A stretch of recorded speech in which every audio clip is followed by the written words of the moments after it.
Welcome everybody to today's sit down. Once again, I'm on the edge of my seat because I've got a very, very exciting guest here. Maybe you might remember him from Egoli, you might remember him from Survivor, one of his music videos, or perhaps some of the other acting gigs that he's done. On our couch today, we have a loving husband, a devoted father, and just a gentleman of note. I can't believe we have him in the studio, Mr. Izak Davel. Welcome to the show, sir. Thank you very much. I really appreciate it, especially in this hot time of the country. Yeah.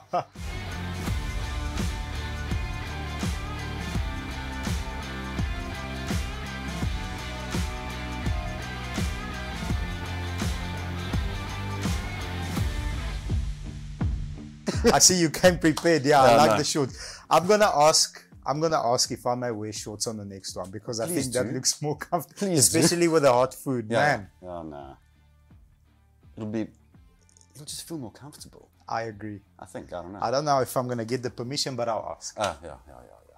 So we've spent some time together now.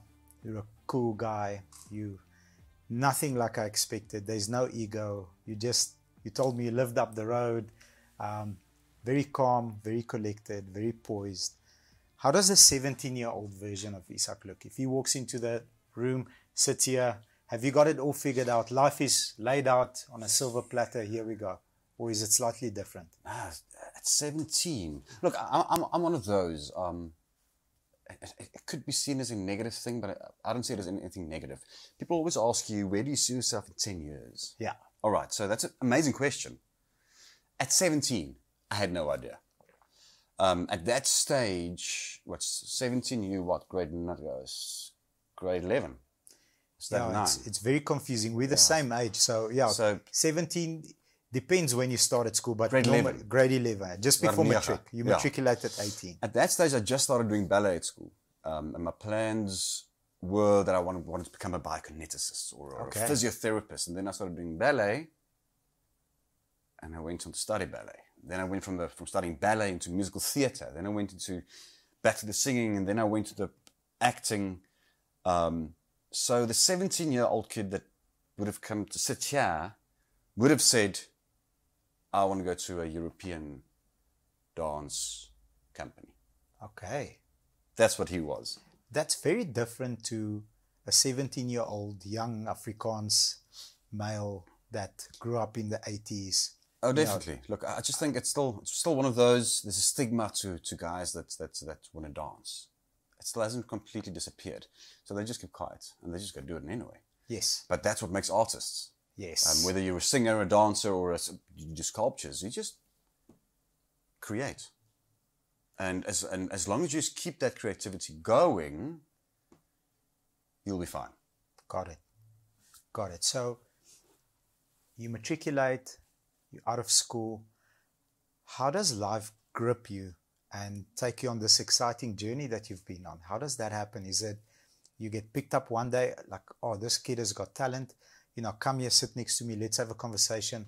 You are perfect to cast you for a year. Or was it hard work, auditioning, getting rejected? I think the amounts of auditions that I've done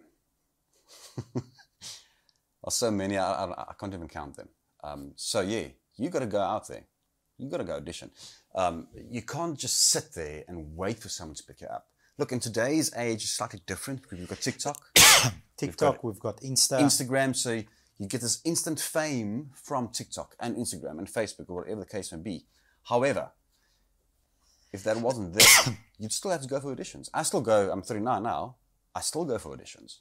Can I ask you your opinion because you're from the industry? In my opinion, TikTok and Instagram and the amount of competition that is created, for me, it's even harder now than it was before, because of the sheer scale of amount of people that are trying to be you. Or am I seeing it wrong? No, you're right. You're right, completely right, and I'm glad it is like that, because let's say you have a young gentleman who's got 50 million followers on TikTok. If they pull him into a soap or a movie, can he deliver? We don't know. So the medium and the discipline is actually two completely different mediums that you're looking at. Yes, you don't even have to go study acting to become an actor. Yes. You don't. I studied ballet, and I'm an actor as well. So it's all about going for the opportunities.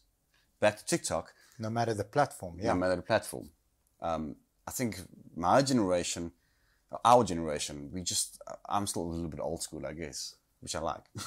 Me too. I'm not very good with this TikTok, Instagram kind of video stuff. I still like going for auditions, delivering at the audition, because that's where the trick comes in. With TikTok, Instagram, you're all confident, you're doing your thing. But as soon as you go sit in front of a director. Yeah. Because I think the audience is different. So I'm as much as I'm old school, I'm new school as well. Yeah. Maybe we have an opposing opinion, because I believe if you can deliver to the audience that you're delivering to, that's where the upside is, which poses another question. 10, 15 years from today, which medium is actually the superpower? Is it the controlled one that a few people make decisions on? That say, okay, according to our structure, our history, and our values and principles, this is what is expected. Does this medium win the market or the current one? Because that's a creative's nightmare. Because who will be able to cross-adjust? Is the follow-up question. What do you think? I think eventually TV, as we know it, will disappear. Becomes radio. Radio will never disappear, ever. Yes. Ever. I think that's one medium is always going to be there. However, movies are going to go over to, for instance, TikTok. It's going to go over to Instagram. It's already happening. You've got Showmax in Netflix, on your phone and everything. what. Yes. But somewhere along the line,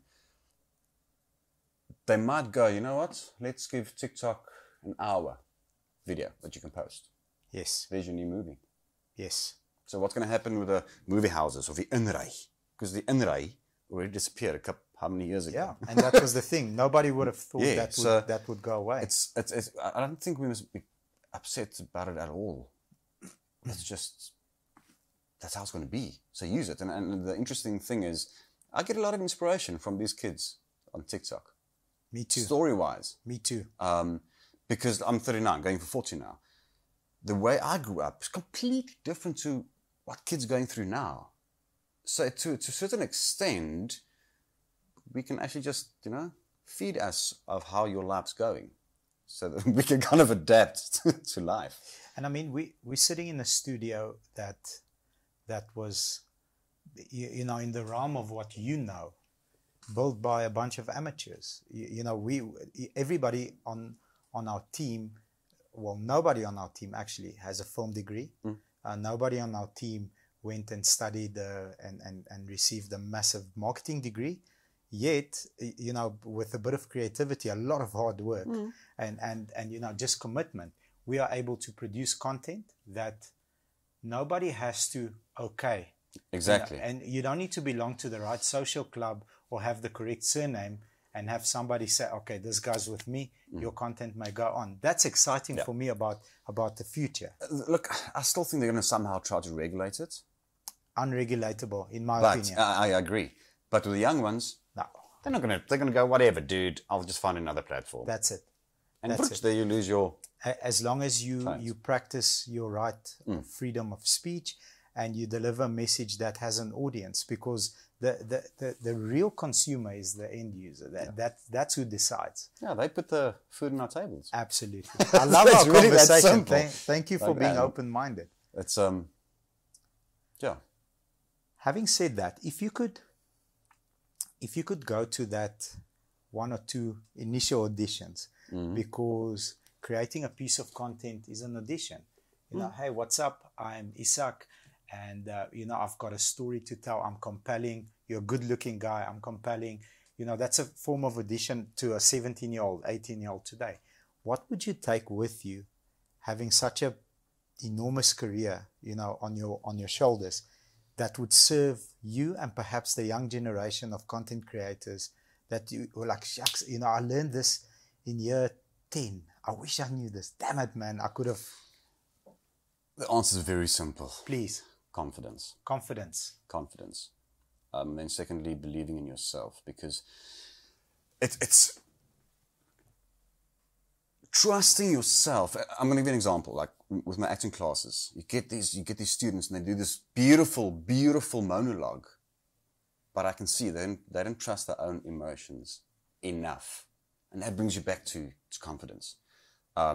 We've got no reason to stand back, and I wish I knew that when I was 20 years ago, actually. Going out there and believe in yourself. Just do it. Just do it. You're going to have way more of an impact on the director's mind or the writer's mind or the creative team's mind than when you arrive there slightly less confident. The problem is the director doesn't know what to do with you then. Got you. If you're overconfident, great. Because then the director can go, okay, you know what? Try and pull down a little, give me something here. Got you. Whereas if you come with nothing, they're going to go, can we see the next person, please? You know what I mean? And I wish I knew that, because my neck started coming right at the age of about 30. So for 10 years, indirectly, I kind of broke myself down. Did you have a lot of feedback from the outside world, or was it more an internal conversation? Look, it's so difficult with this industry now. That's what I say to my students as well.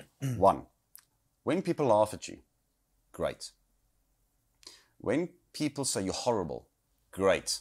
So that's feedback. It's feedback. If it's constructive, obviously. If it's not people that are trying to break you. And when people say you're good, great. When people don't say anything, slight problem. Yeah. Now, the reason is, let's say we're telling a story, and we've got an entire crew here. Let's say a bird flies into a window. Some people will laugh.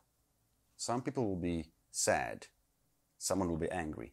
So it doesn't matter what the story is. Everybody's reaction is different. Yeah. So, and jy lok 'n gevoel uit. You're getting an emotion from someone, but the story might make them negative.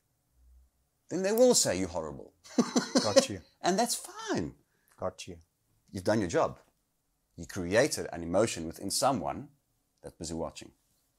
Do you think with the new generation, the amount of feedback that they get, they build up their confidence earlier in their careers? Because, like, even with me, I'm very unemotional about content. I know that if we put a piece of content out there and it does well, I'm really happy, because the intention is to give you a strategy or to share a failure that I've overcome. If it does poorly, you know, as much as I'm unemotional, I'm like, damn it, man. Why don't people watch this? Like, this really could like save you some money, or it could teach you something. Or so and that, I think, gives you confidence quicker, rather than the old school way, which you had to go through the ranks and do. What do you think? We've got to be so careful with social media. And it's just, I've actually tested it. Okay. I posted a video on my Instagram, and then the same video on TikTok, and the same one on Facebook. 3 different audiences. 3 different audiences. So, well, I thought it was one. Very different. The one, I got like 56,000 likes. On the other one, I got like 1,000. And the other one, I got like 300. So it shouldn't break or make your confidence.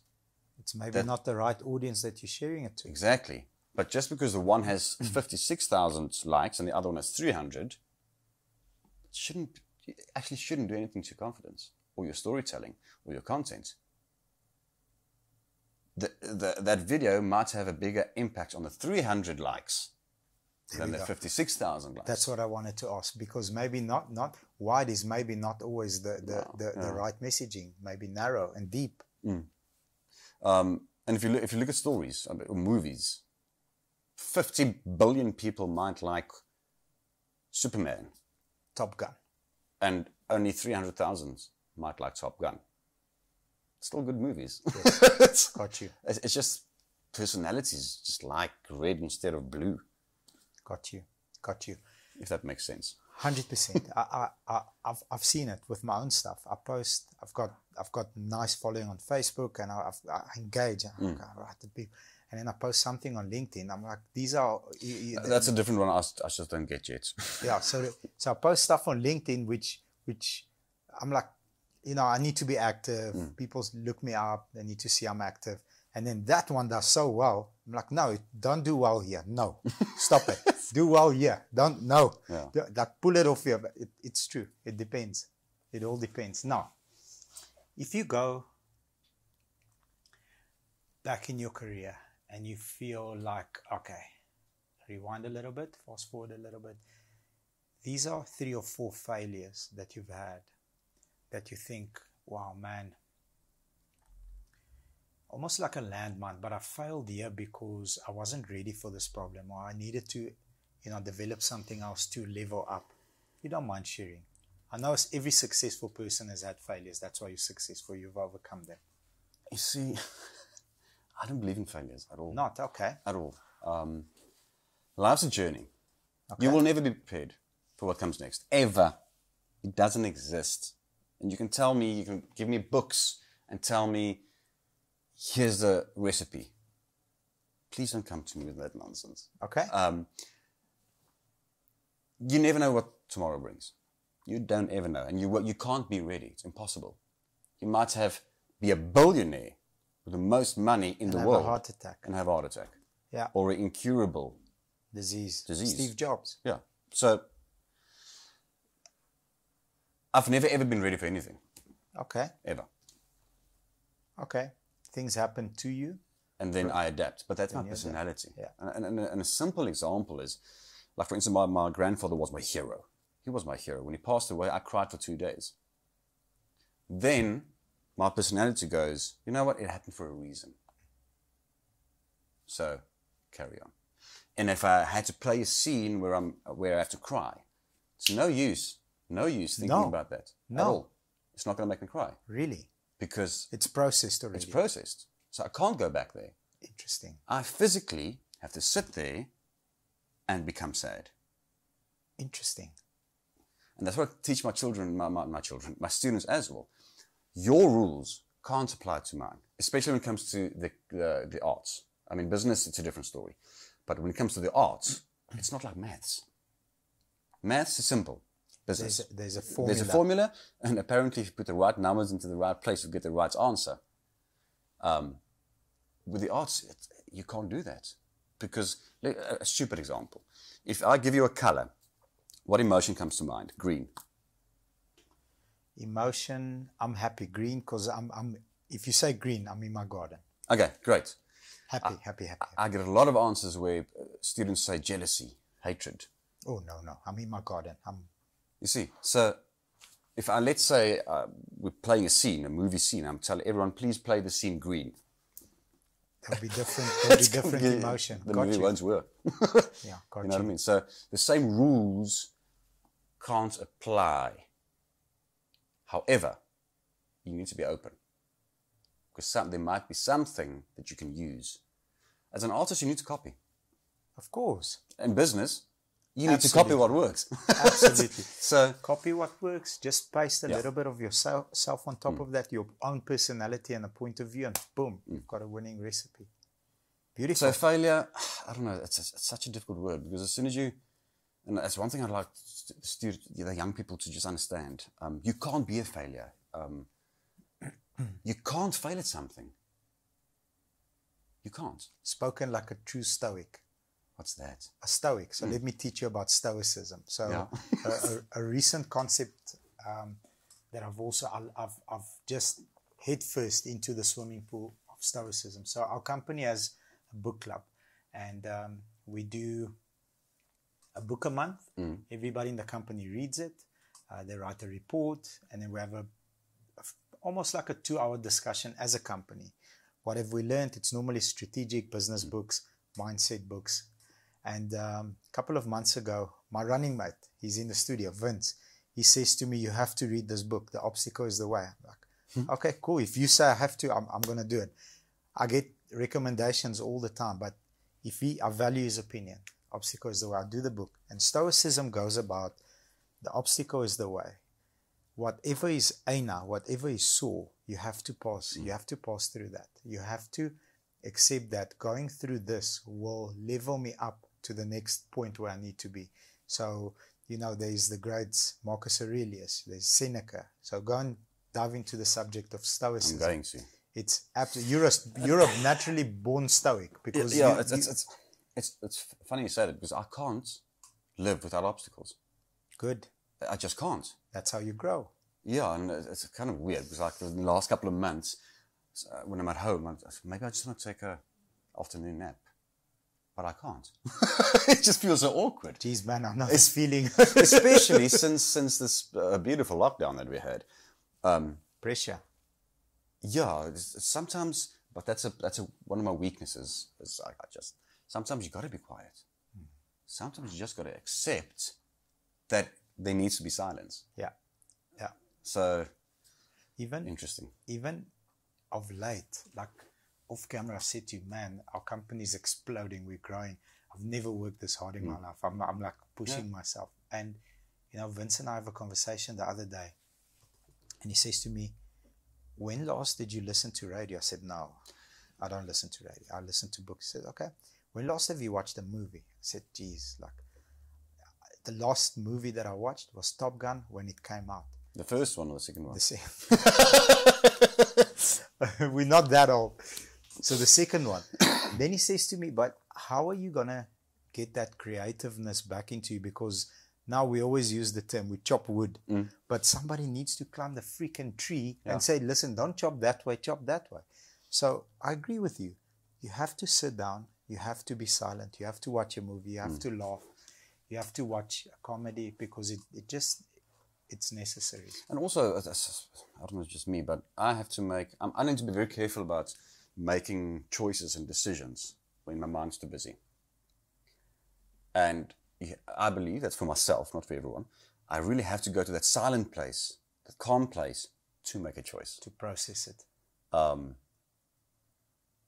especially after lockdown. I don't know, it's the last 2 years since lockdown ended, it just seems like it's one hell of a roller coaster ride. Yeah, it has been. Which is great, because you have to adapt. You have to, It's been a roller coaster ride economically as well. I was 2 days ago. Yeah, 2 days ago I'm at a very big event with a whole bunch of CEOs and economists and data guys, and they're talking V curves and U curves, but it made sense.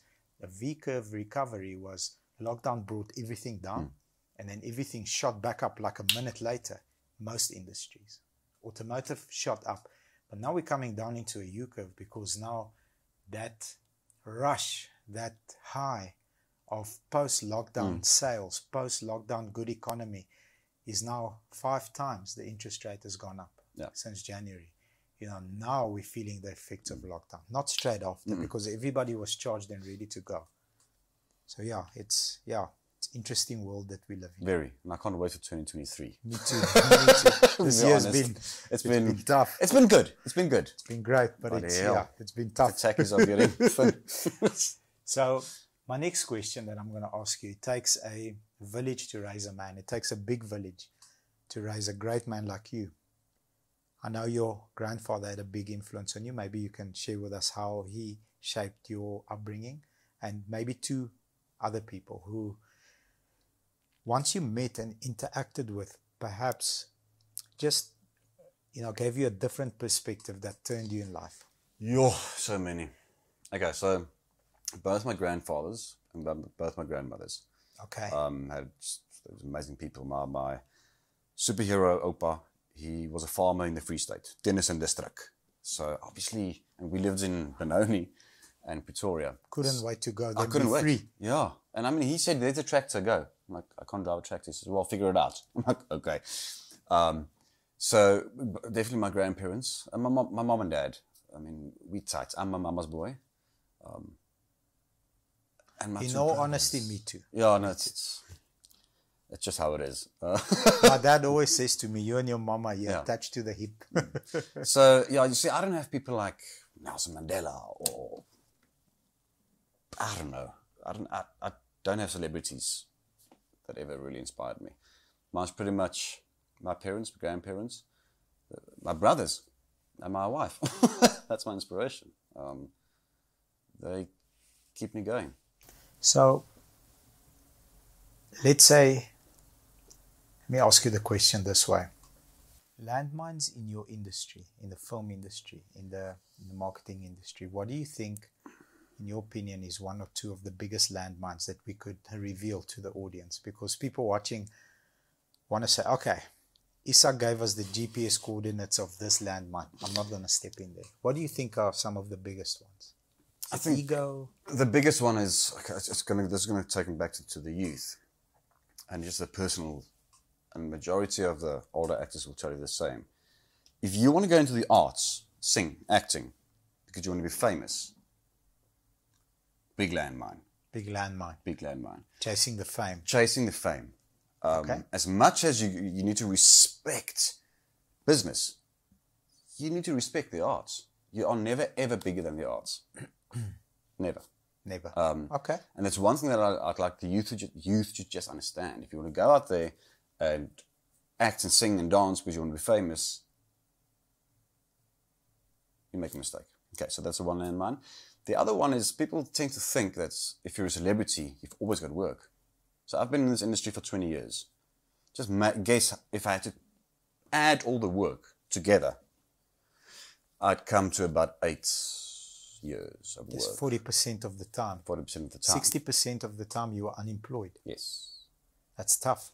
It's tough. I mean, I can remember back in the day, at one stage, I just finished Iguli, I think. And it was 3-4 months after I finished. My wife and I, we stayed in Pretoria, and we're like, we'd like to buy chocolates. We only had enough money for a chomp. Shows you, huh? And you're on national TV. National TV. Like every day. So it's a mindset. You got to understand. I always, and then parents would ask me, so should my child go into the acting business? Yeah, they should. But have a backup. All humans are clever enough to have a backup. I was just a bit slow. You need to have a backup because what you're going to do if you don't have work for 6 months? You've got to have something. Got you. If that's a landmine, I don't know. I really think it could be because you need to be nimble. You need to be. But then on the other hand, if I'm coming up, I don't need a backup. This is what I'm going to do. This is, I'm going to devote my life to this. And here's the other thing. If someone had to ask me, what would I do different? Nothing. You see? so it's an infinite loop. Because if it's truly your passion, then you don't need a backup because the backup is just the next audition until I find the right gig, the right film, the right production team that I fit into. Awesome. Best advice you've ever received. Best advice? Like, it was a golden brick, not a nugget. There's a golden brick. Boom. Izak, there you go. Take it. It's yours.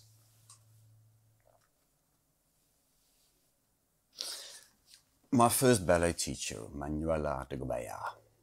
She sounds nice. Yeah, she was amazing. She was amazing. Just the name. She said to me, we were dancing for one of my first dance classes. And I just said, I don't know how to do this. I don't know how to do this. She said to me, just try it. Since then, I've just been trying everything. Just try it. Just try it. Beautiful. If you could spend an entire day with someone dead or alive, who would it be and how would you process that day? What would you ask that person? Yo. Maybe from your industry, maybe from outside the industry. You see, immediately I think about Charlene Sophie Richards, Eric Nobbs, Francis Swanepoel, who just passed away. Immediately I think about all those actors. And it's funny because I shot a movie with Eric Nobbs a month or two ago now. I actually had to give him a lift, which was great.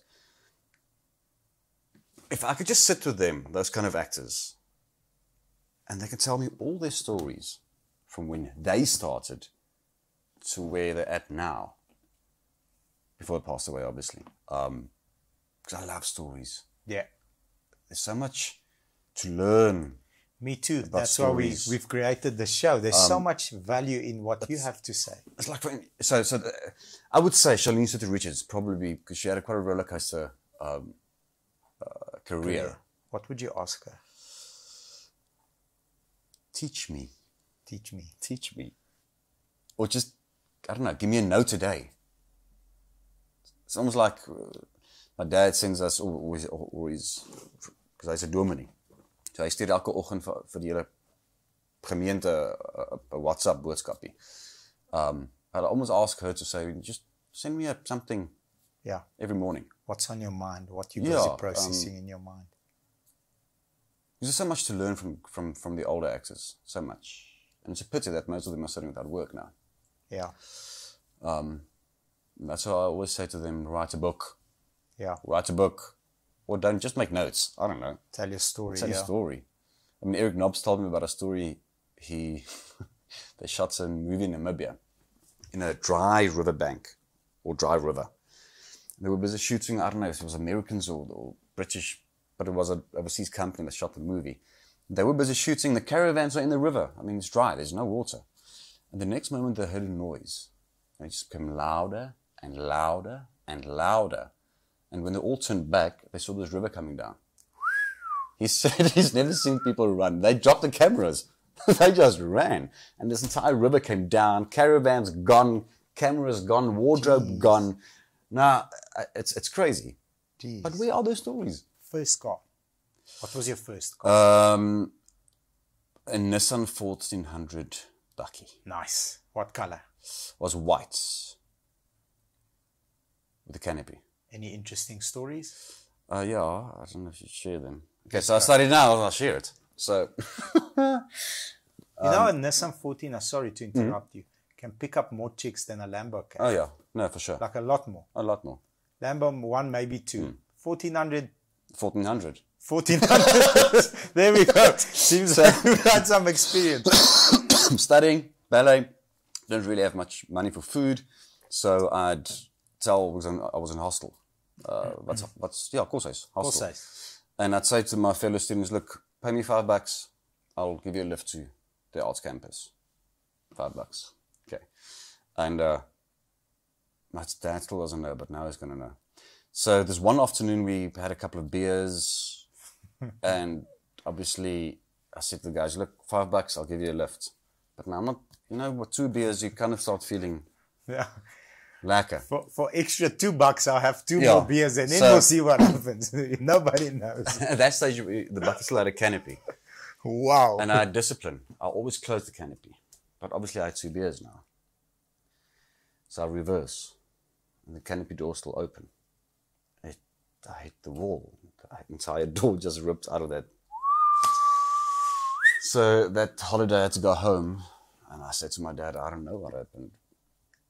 So yeah, that Bucky's had. Eventually got stolen. It went from me to both my brothers, I think. And when my youngest brother got it in Bloemfontein, they took it. So, they found it eventually. And it was just the shell. The shell. That's normally how it is. And my grandfather actually bought that for my parents when we moved from Benoni, I think, to the Wetsdorp in the Free State. Wow. Okay. That was a generational. From my grandfather gave it to my mom, then came to me, to my boots, and then to a tortie. But as South Africans, we'll always have that love for 1400 Oh yeah. So one of our managers in the CRM department says to me, "Come look here." I said, "What am I looking at?" He said, "Come. In the workshop, he's got a 14. Look at my 1400. Oh. I'm like, "Bro, where's you had like a new Suzuki Swift, like a modern car with airbags and aircon." He's like, no, look at my 1400. Yeah. It's here. It's here. If you're in South Africa, it's here. And I still want one. But I'm just scared, it's easy to take. You just pick it up and walk away with a butter knife, Yeah. Good. Your dream car, if budget was no object, what would you like to cruise around with? I'm a big fan of the Jeep Wrangler. The Wrangler? Yeah. Nice. But not the 4-door. The 2-door. The 2-door. Clanky. Clinky. Nice. That's my... Yeah, I'm not a sports car fan. I like my Jeep Wrangler. Jeep Wrangler will suit you because Great Dane, farm road, relaxing, awesome. I hope you buy one in every color, my friend. That's what I hope for you. Yeah, I'll have about 20 of them. So I actually want to go, oh, you know what? Why? It's actually my dad's fault, now that I think about it. Back in the day when I was about standard 3, so grade 5. Yeah. Yes. More or less, yeah. He bought an old Willys Jeep. Those are cool. Yeah. And only had those, it didn't have a canopy, it had those sailgoeders. Plastic things. Ja, daai plastic goed. And I remember we had to go to Warmbad in the winter. And we just, myself and my 2 brothers just lay out in the back and we were freezing. Yeah. Up this red with this Jeep just went. You're inside, but you're outside at the same time. So that's probably where it all started. Nice, man. Yeah. May I call you my friend? Yeah. Thank you very much. Your story is very compelling. It's interesting. I've had tons of fun with you on this interview. Hopefully we've shown a side of your life that, the camera hasn't seen before. We didn't have a rehearsal before the time, no makeup, no funny business. Yeah, everything is just raw. You've seen it here first. No. The unscripted Izak. And don't edit anything. Just don't edit anything. Yeah, we're just gonna roll it out. There we go. Thank you, sir. No, thank you. You left us better than you found us. Appreciate your time, and hopefully very soon many green lights open for you, sir. It's good to see you. Thanks so much. Really appreciate it. Thank you.